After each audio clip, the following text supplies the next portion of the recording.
भगवान राम जब माता सीता को लाने के लिए लंका की ओर प्रस्थान किए तब उनकी सेना में बहुत से वीर योद्धा मौजूद थे। उन्हीं में से एक थे वानर राज बाली और अप्सरा तारा के पुत्र अंगद। हनुमान, जामवंत और अंगद ये तीनों वीर प्राण विद्या में पारंगत थे।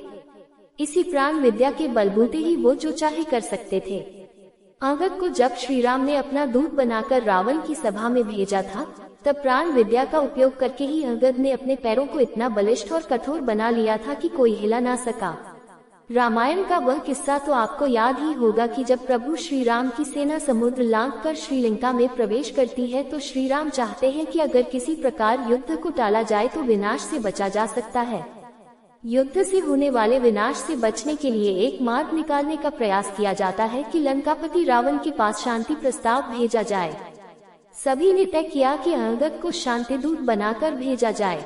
अंगद जब शांति दूत के रूप रावण की सभा में उपस्थित हुए तो रावण ने उनका अपमान किया और शांति प्रस्ताव का मखौल उड़ाया।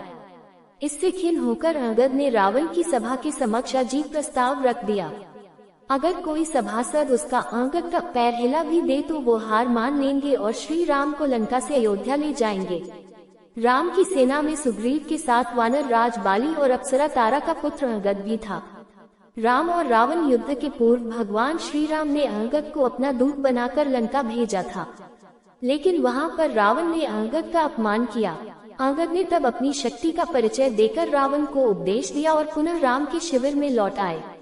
अब सवाल यह उठता है कि अंगद में इतनी शक्ति कैसे आई कि कोई भी असुर, राक्षस आदि उनका पैर हटाना तो दूर हिला भी नहीं पाए। दरअसल हनुमान, जामवंत और अंगद तीनों ही प्राण विद्या में पारंगत थे। इस प्राण विद्या के बल पर ही वे जो चाहे कर सकते थे। अंगद जब रावण की सभा में गए तो उन्होंने इसी प्राण विद्या के बल पर अपना शरीर बलिष्ठ और पैरों को इतना दृढ़ कर लिया था कि उसे हिलाना किसी के भी बस की बात नहीं थी। ये प्राणा विद्या का ही कमाल था। इस वार्ता का दृश्य वह बिंदु है जहां भगवान राम की सेना लंका के द्वार पर आई थी। पुल पहले ही बन चुका था और पूरी सेना उसे पार कर चुकी थी। कुछ लोग आश्चर्य करेंगे कि जब आप लड़ने के लिए तैयार हो तो एक दूत को क्यों भेजें? खैर, यही तो प्रभु की महिमा है। भगवान राम रावण को उसके पापों के लिए पश्चाताप करने का मौका देना चाहते थे।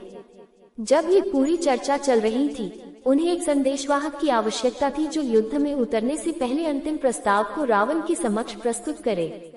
हर कोई सोचता था कि हनुमान जी को भेजा जाना चाहिए क्योंकि वे पहले से ही वहां जा चुके हैं और शक्ति और ज्ञान में बेजोड़ हैं। भगवान राम ने कहा कि यह उचित नहीं है। विपक्ष सोचेगा कि हमारी सेना में केवल हनुमान ही महान योद्धा है और हनुमान के अलावा किसी और से डर नहीं होना चाहिए। उन्होंने अंगद का नाम प्रस्तावित किया।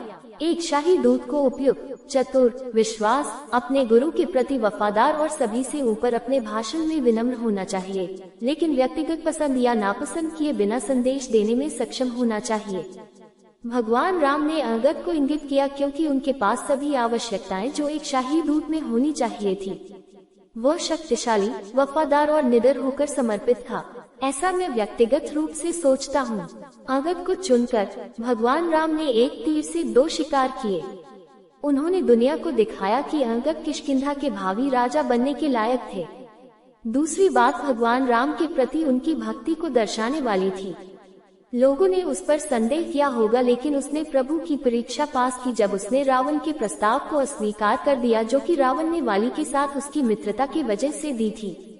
अंगद एक रत्न था और भगवान राम ये जानते थे। वह बस उसके गुणों के बारे में सबको अवगत कराना चाहते थे। ईश्वर जो कुछ करते हैं उसमें उसका गहरा महत्व है। हमें हमेशा चौकस रहना चाहिए या कम से कम ये जानने के लिए तैयार रहना चाहिए कि वह हमें कौन सी नई चीजें सिखा रहा है। और रही बात अंगद का पैर न उठा पाने की, तो ये तो प्रभु श्री राम की भक्ति का प्रताप था जिसने अंगद को ये दृढ़ निश्चय दिया जिससे वो समस्त लंका को चुनौती दे सके।